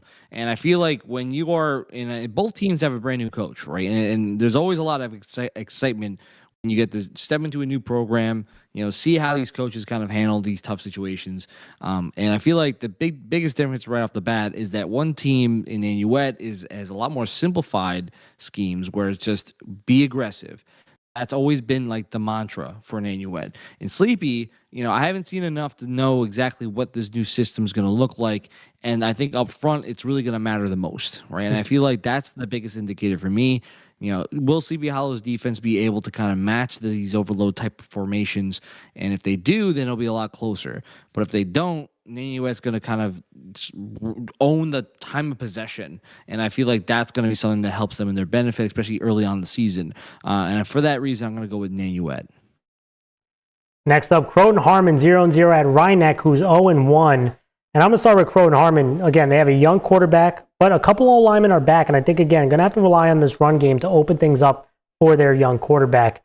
And so that they can take some big shots down the field. So interested to see how Croton Harmon attacks this Rhinebeck defense. And when I look at Rhinebeck, I got to say, Mars, I know it's a sensitive topic. Look, we even have a Jaden Schneider bringing up Rhinebeck takeover. Rhinebeck let me down last week. I thought they were going to win last week. They lost 20-8 versus Woodlands, and they gave up some big plays. And defensively, I'm looking at them to play better this time around. They gave up some big plays in the passing game, big plays in the running game. This defense is a group that is bringing back quite a bit of starters. So I'm looking to see them fight back and rebound. As offensively, I know they're going to rely on the running game because they got a lot of guys to replace up front. They got guys to replace at the quarterback spot, who was a big-time player for them last season. Rhinebeck, are they going to let me down a second week in a row, Mars? I'm going to go with Rhinebeck. I think this is going to be another very close game. I give the edge to Rhinebeck for being at home, but Croton Harmon, I think, is going to take them to the limit here. This is a coin toss for me, but I'm going to go with Rhinebeck. Don't let me down again, Rhinebeck. Hey, see, go ahead, Mars. Go ahead with your fandom. I'm not even sure if there's really a question of, what's about to happen. Apparently, as you could tell, right as the Rhinebeck game is coming into play, the Rhinebeck, athletes and fans are out there calling my name, calling to bring me to the table, because I know that Rhinebeck has the ability to do great things this season. And I feel like they have a lot of aggressiveness on the defensive side. They have weapons that they can make some noise, especially when it comes to, this division. And, they had a great year last year. And, the question is going to be, can they continue that, right? The last time they had 6 wins was 2014. Yeah. And I feel like that's a big deal, right? And I feel like when you get that type of a season, there's a lot of expectations, but there's also a lot of excitement, right? And I feel like Rhinebeck has that excitement in the air, and I feel like they're playing at home, right? I feel like they need to kind of bounce back from a tough loss. Yep. And now I feel like you're going to have that momentum on your side, and I feel like the Rhinebeck is going to win here. Yeah, they got to run the ball. They got to be a little bit more consistent offensively, but we'll see if they're going to let me down. I know the number one fanboy over there, but let's go to our B game of the week. And this one was another very interesting matchup, and that's Bronxville at Pleasantville. Both didn't play a week 0 game. They're both looking for their first victory. A lot of hype behind this game, without question. I know in the media day, they were talking about very interested in playing each other, right? So very interested here. And I'm going to start with Bronxville. And they won the section title at C. And they were a pretty young team. And they're bringing a lot of veteran guys back. And some of the keys that I want to focus in on, and when we talk especially offensively, they have a new quarterback. So there's going to be a reliance on this running game. And they have some studs at the running back spot. Patterson is the first one that stands out, obviously. He was a Frank's Finest in this division. He's a guy who really, to me, is the engine of this offense. But Formato is another one who's, another elusive back who you can line up at the wide receiver spot, in the slot, put him in the backfield, run the football. So they have a nice tandem between those two. And then that's when the play action opens up for guys like Walker Moore and Gravier. Right? Those are some guys who can make some big plays in the passing game. Walker Moore has supreme, he's got huge frame, 6'3", 6'4", made some huge plays in the section title game that you can see when they're running the ball, and then play action opens up. You see these guys starting to run wide open. So That's going to be key, but can the quarterback spot get assured? And can this offensive line, who's going to handle a lot of pressures from Pleasantville, how do they handle that? So you got a young quarterback, you got linemen who are going to have to deal with these Pleasantville stunts with the linebacker spots, trying to attack them. That's going to be the key thing, but it starts with the running game. Turnovers will be huge here. When Bronxville started off slow, they had too many turnovers. When they started to turn things around, they were much smarter with the football. And that's going to be a key one in this. Defensively, they're also going up against a new young quarterback. So Pleasantville's going to rely on the running game. Can they stop the running game? And it starts with the guys up front like McSherry, Frijon, who's at the linebacker spot. Can that front seven match the physicality that Pleasantville has known for years is going to be key for them. Thoughts on Bronxville, Mars, before I get to Pleasantville? Yeah, I mean, they have, and I kind of mentioned this earlier, that probably one of the youngest, if not the youngest team last year. And now, and they made a lot of noise last year because of the upset victory they had in the section final against Westlake. And I feel like there's a lot of expectation. Right? You win C, right? You had a great season, and now they're going back into B, right? And now you're playing against, obviously, a Pleasantville team is obviously going to be very tough. And I feel like the question is going to be about how do this offensive line for Bronxville play against a very stout defense that's going to come after them, right? And I feel like that's going to be the big question for Bronxville. Yeah. And for Pleasantville, it's a kind of a similar situation. I mean, getting a new quarterback, how does the offense adjust from what's been the Picard show the last couple seasons? And to me, it starts running the ball with guys like Sadow and Hodzinski. And that will open things up in the passing game to guys like Reish and Mueller. Throwing the football. And McPhee at the tight end spot. So that's going to be key. But to me, the big matchup offensively is some of the big boys that Bronxville has, like McSherry up front, versus this offensive line of Pleasantville. Guys like Natali, Fucillo, the rest of this offensive line, the physicality that Pleasantville has to play with, because they don't have that kind of guy, there's not a Picard, right? But you have some good players at the running back spot. Can you open up lanes for those guys? They're going to be relying on this offensive line to make big plays for them this season if they're going to be consistent offensively. Defensively, this has been a very strong defense. I'm anticipating another strong year for this defense, and it starts with stopping the run. In the front seven, guys like McPhee and Sadow, can they take away those C-gap runs, those outside runs that Bronxville really loves? They love pulling some of those linemen, really attacking the C-gap. They got to be smart and gap discipline here. We know that they're going to be stunting their linebackers. Because then if you can get them into second, third, and long with a young quarterback on the other side, then the secondary can start making some plays on the back end. So that, to me, are the two big keys for these two teams. And my player to watch is Louis Sadow. He's one of the best players in B. I think everyone knows him at the linebacker spot. Can he make some plays as a two-way player? I think he can. This is a guy who can be one of the best players in Class B. And I think this is one of those games and these big moments where you want to see that. Thoughts on Pleasantville, Mars, and I'll pick the game, and you just let me know what you think. Yeah, so I feel like overall, Pleasantville obviously has a lot of expectations. There's always people going to be gunning for Pleasantville because of obviously the consistency of the last few years have been the top team in B, right? And obviously, like you said, Daniel Picard, the Picards in general, a lot of talent they've had from last year have now moved on. They've graduated, and now the question everyone always asks is, well, if Picard's not there, then who steps up, right? And I feel like a kind of the mentality that we saw in the media day, and a lot of people said, well, yep, but the Daniel Picard and the Picards in general and many other players that have gone, they have made their mark, right? But now it's up to a new team, a new set of athletes to kind of do that on their own, and they have a lot to prove, right? And I feel like they know this and they understand there's a target on their back.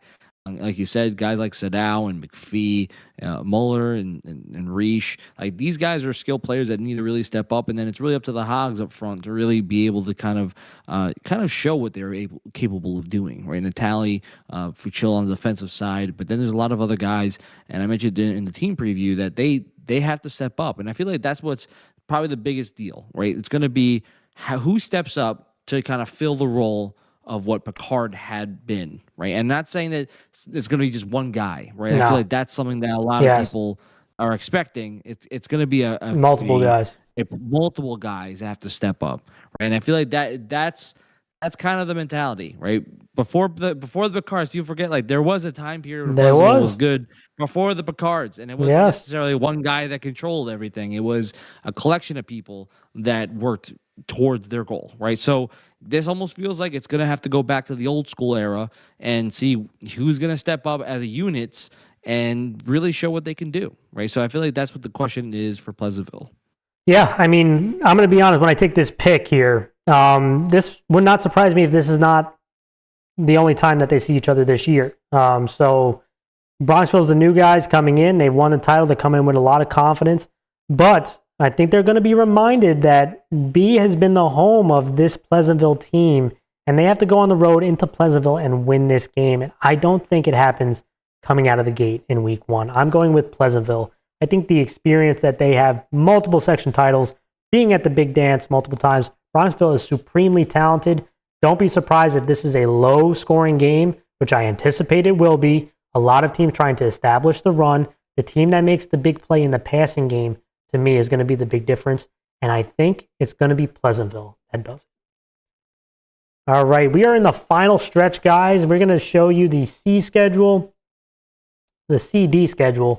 because we do have some crossovers. That's kind of how the things work here. And so let's keep going, Mars. And the first game I want to talk about is the C and Hudson Valley Football League kind of crossover. Putt Valley, who's 0-1, is at Greeley, who's 1-0.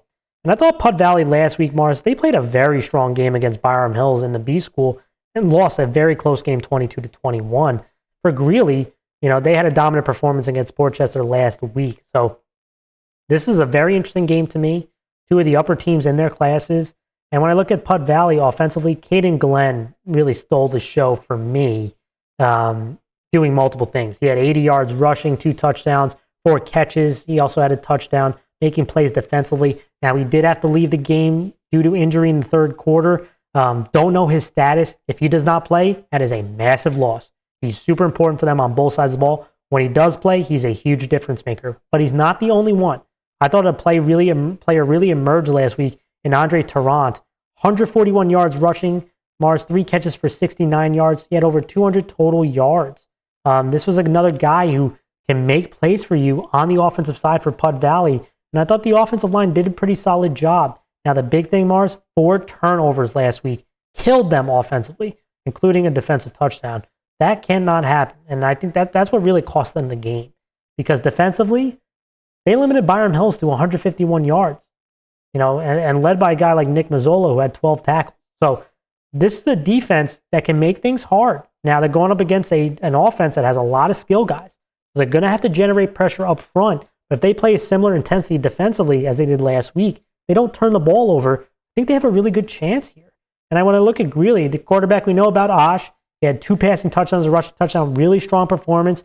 And Jamison Blakesley, who, again, Coach talked about, this guy has so much talent. Last year, it felt like there were some plays that Coach Clark told me there were some plays last year that he could make that they just didn't, and he exploded. He had 2 touchdowns last week. We have Jason Kim, who we talked about previously in our team previews, and Frank's finest. He had a touchdown. Weinstead had a touchdown. This is an offense, when they protect the quarterback, can make a lot of plays, and that's going to be the big thing against Putt Valley.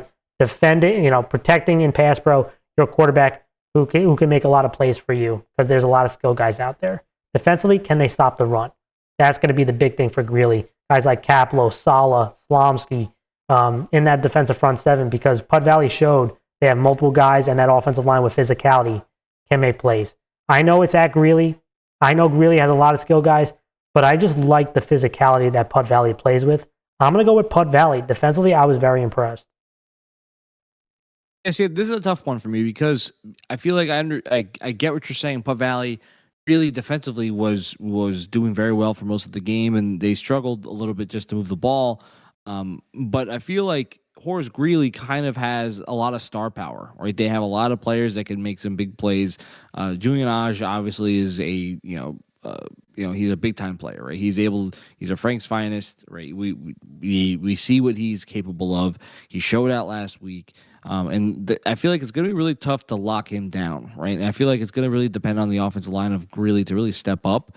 But I feel like I'm going to go with Greeley here. I think I'm going to go with the home team. I feel like this is a big momentum for them. They have a lot of guys who were invested. Obviously, Coach Clark is going to step in, first-year coach at Greeley, and I feel like it's going to be a good feeling, especially after the win last week, to kind of continue that. I think Puff Valley needs a big momentum shift to kind of get them back on track. So I'm going to go with Greeley. Next is a CD matchup. Tuckahoe 1-0 at Valhalla, who's 0-0, and Tuckahoe won 35-14 versus Chester. This offensive line was stout last week. Marcy, they rushed for 369 yards. We had Bryce over 170, Connolly 83, Bogetti, 55. They had multiple guys who can run the football, and it's because this offensive line beat people up last week. They were very impressive. Defensively, can they stop the run on the other end? Valhalla's going to want to run the ball as well as they figure out their quarterback spot. Guys like Gardier and Serlo are going to be huge for them. And when you look at Valhalla, listen to these guys. Burgee and Ratty are going to be so important if Valhalla is going to start off on the right foot. They're their most explosive players on the offensive side of the ball. Defensively, I just mentioned 300 yards rushing. This defense has really got their hands full. Guys like Foysette and Lynch are going to have to make big plays for Valhalla. I'm going to go with Tuckahoe. I was blown away by. I knew they could have a strong offensive line. Coach talked about it. If they can run the ball with this kind of consistency, I think Tuckahoe wins this game. I think the physicality up front, running the ball, I think they win. Yeah, I'm also going to agree. I think Tuckahoe is going to win here. I think their offensive line, especially with 4 of the 5 starters returning, veteran presence, they are able to move the ball easily on the run game. Like I said, 300 plus. Was it 360 yards? I think we said for total yards for rush offense. For rush, yeah. And I mean that's just insane for any team, right? And I feel like they just have a consistency with their offensive line play, and their rush offense has just been dominant. So I'm going to go with Tuckahoe here. Let's go next. We got Hastings 0-1 at Dobbs Ferry, who's 0-1. And Hastings coached by Coach Crooms. And I apologize. I want to make that announcement. I made the mistake on our team preview, not giving a shout out to Coach Crooms, which I will do now. I wasn't informed of the change. So my apologies to Coach there. And Hastings lost 14-42 versus Hen Hud. Offensively, they got to deal with the strength of this Dobbs Ferry defensive front seven. So that's going to be things that are a bit difficult. They're going to have, this offensive line is really going to have to step up, or they're going to be facing a lot of second and third and long. So that's going to be very important for Hastings. Defensively, though, they gave up over 200 yards rushing, and this is a Dobbs Ferry offense that, again, with their physicality, with the ability to run the football, that's going to be key. If Hastings wants to win this, they have to be strong defensively against the run, or they're not going to have much of a shot in this one. For Dobbs Ferry, they lost a very close game to Pelham, like we talked about before. Quarterback Kevin Harnett, I thought, had a strong performance. 96 yards rushing and a touchdown. Also 7 of 12 passing with 106 yards and 2 touchdowns, both to Dylan Savage. So to me, this feels like with that offensive line, Kevin Harnett running the ball, I'm going with Dobbs Ferry in this game. Defensively, listen for guys from McGoey and Jackson Kearns who are very active on defense. But I think this rush attack is going to be the difference. Dobbs Ferry. Yes, yeah, I believe the same thing, mainly because that Hastings needs to really shore up their rush defense. And when Dobbs Ferry, really, that's their bread and butter, right? They're going to slow the game down. They're going to really try to dominate up front, and they're going to really just run down your throat. And I feel like when your biggest struggle is rush defense, and you're playing against a team that's what they do, right? That's a big no-no in my opinion. So I feel like Dobbs Ferry at home with that scheme, I'm going to go Dobbs Ferry. Yeah. Next is CD matchup. We have Haldane 1-0 at Woodlands, who's 1-0. Haldane won 26-6 versus Dover. Woodlands also had an impressive victory against Rhinebeck. Let's start with Haldane. Offensively, Brody Corliss. He was the man of the hour. Over 100 yards rushing and 2 touchdowns last week. And their new quarterback in David Pallas, he also was pretty impressive. Very efficient with 7 of 12 passing. Also had a touchdown as well. Offensively, again, that's kind of the duo I think they're going to see. Getting the ball outside the tackle box, I think is going to be very important. Against Woodlands, that's probably going to have a size advantage over Haldane. So getting the ball on the outside, and defensively, again, that secondary is very strong for Haldane. Going up against this pass attack of Woodlands, that's the most interesting matchup to me. When I look at Woodlands beside Campbell, I mentioned they were strong. 144 yards passing, 2 touchdowns, but Ethan Locke is another guy at the running back spot, over 100 yards rushing. That combination was really strong. You had Tureen and Jamison Stevens make plays for this team. Defensively, can they stop the big play is the question. I do not think they can. I think this is going to be a high-scoring game. I'm going to go with Haldane. But the Woodlands offense, keep an eye on them. They can make some big plays, but I am going with Haldane. Yeah, I feel like I'm going to agree with you. I feel like Haldane has less question marks for me. I feel like Woodlands, with not enough veteran presence on the offensive line, they could be inconsistent. And I feel like that my only worry about them is that how are they going to handle a really an aggressive team in Haldane and how they're going to come at it. And I'm not saying that Haldane has a lot of veteran presence either on the offensive line. I just feel like I really like the way that their weapons have been playing. I feel like they are a well known aggressive team, and they usually do pretty well against the C teams. So I feel like I'm going to go with Haldane here. Let's go to the Hudson Valley Football League. A couple games left. We already talked about one, but Poughkeepsie was 0-1 at Panis. Walter Panis, who's 0-0. Poughkeepsie lost 34-8 to Wallkill last week. Obviously, this offense relies on their quarterback and Tazir Gary. He had a rushing touchdown, and to me, it's up to this offensive line and guys like Henry Gonzalez if they can open up lanes for this young man, because he's their best athlete. Going to be so important for this offense to get him in space. Defensively, they gave up way too many big plays. They struggled. And guys like Acevedo and Lloyd are going to have to play big time. Panis is coming in with a new quarterback, and Christian Ramos. Keep an eye on him. But also a guy, Jack Doherty. Panis dealt with a lot of injuries, a lot of adversity. Look for this year around. They're going to be, I think, a little bit more consistent. At home, I'm going to go with Walter Panis. Yeah, I feel like this is gonna be a tough one. I feel like the like you said, the consistency part. I feel like it has to do a lot with turnovers, being reliable in the offensive line, and just like you said, you got to see how these guys mesh. We haven't really got to see them in a full game, so it's really hard to see how they're gonna come out. They haven't had that first game kinks yet and issues, but I'm gonna go with Poughkeepsie. I think I'm gonna go into Panis. I feel like they have some returning guys. They've got, like I said, veteran presence is always a pretty big deal for a team to keep consistency. I'm gonna go with Poughkeepsie here. Next up, we have Albertus Magnus, who's 0-0 at Portchester, who's 0-1.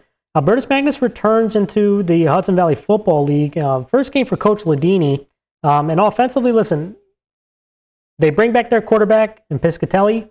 They bring back a couple offensive line starters. That's obviously a very good start. Now, defensively, can they stop the rush attack? That's going to be really important. Portchester loves running the option stuff.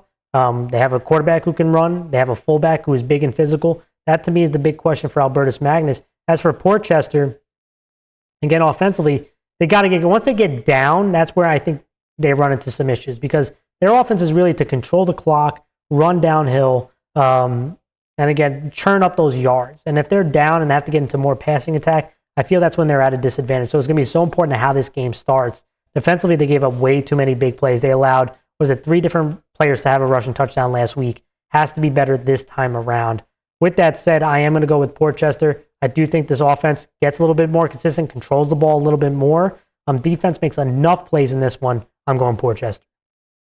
Yeah, I feel like I'm going to agree with you. I feel like they have to just be that consistent. Like they have to be ushering consistency with their offense and defensive fronts.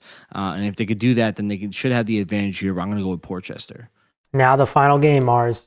It was a long, show that we've had. Thank you guys as always, but we got to get to the game of the week for the Hudson Valley Football League. And it's a rematch of last year's championship. Tappan Zee 0-1 at Peekskill, who's 0-0. Peekskill won this matchup last season. And when you look at Tappan Zee, they played Pearl River relatively tough last week in the Orange Bowl, but lost 27-14. Peekskill, when I look at them, and I'll start with the away team in Tappan Zee. Their offense, quarterback, Tommy Cavalen, had 2 passing touchdowns, also a couple INTs, right? So if they can protect the football, Peekskill was really good at creating a lot of pressure and creating turnovers. And that's what hurt Tappan Zee in the championship. That's what hurt them last week. So if they can protect the football, this is an offense that can make a lot of plays. It starts at the quarterback spot. Tylen Murray at the wide receiver spot was big time. We know about Piccioni, the other wide receiver, but Murray was big time for them, scoring 2 touchdowns last week, one of them being a long one, I think 60 yards. But turnovers is the big one. And sacks, they gave up 2 sacks. But the turnovers one is, to me, if they can control the ball, I think they have a very good chance offensively. Defensively, they got to stop the run, right? Peekskill, figuring out the quarterback spot. Offensive line-wise, they got a couple starters coming back, but they lost a bunch of skill guys. So challenge them in the run game. Rely on your secondary to make plays. And if you can get them in second, third, and long, Tappan Zee could be in. As for Peekskill, listen, they bring back the offensive lineman in Hodge, and I think their running back in Smythe is going to be so important for this team as they figure things out offensively. They got to be able to run the football. Defensively, This is a team that loves to bring pressure. They lost a boatload of starters. They have to replace 9 starters, but one of them in Hinton was a big player for them on the defensive line. They want to generate a lot of pressures, allow their secondary to make plays man-to-man. I think they come up with that same intensity. Can they execute this time playing man-to-man against some of these stud receivers? The rematch for the championship, I think Tappan Zee wins this one. I think, again, bringing back a bunch of guys, the defense probably gets better over time for Peekskill, but right out of the gate, you got to replace 9 starters against Tappan Zee, who played last week. I think they're going to be ahead of the game here. I'm going Tappan Zee. The big question I always ask when obviously we think about these teams that are rematching and everything, Peekskill has a lot of guys they have to replace. And what's good about their defense is that they're playing aggressive to try to hope that their opponent makes mistakes, right? But the problem is that Tappan Zee has so many guys that played quite a bit last year, and they're looking for revenge, right? They are obviously the ones that have a little more consistency because of the fact that they played already, and now they've already gotten all that stuff out of their system, all the mistakes. And I feel like because of that, I feel like Tappan Zee is going to have the advantage. The big question, like you said, is going to be about slowing down the run. Their offensive line, defensive line's got to really own the trenches. And if they could do that, then I think Tappan Zee is going to win this revenge game. Yeah, and my player to watch in this one is Cameron Keeperman, the D lineman, offensive lineman for Tappan Zee. Going to be so important. He's very disruptive on the defense side, but offensive line-wise, protecting the quarterback against some of these stunts is going to be key. All right, everyone, that was our show. I know, an hour and a half talking football, talking all these games and matchups. Thank you guys, as always. I don't see any pending questions, so we are going to sign off there. If you haven't done so yet, make sure you hit that thumbs up and subscribe to the channel.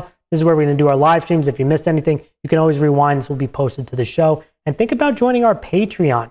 You get some added perks. It does really help support the team. We do some added coverages and benefits for those individuals, and we thank our members as always. With that, Mars, we are going to sign off. We'll see you all next time.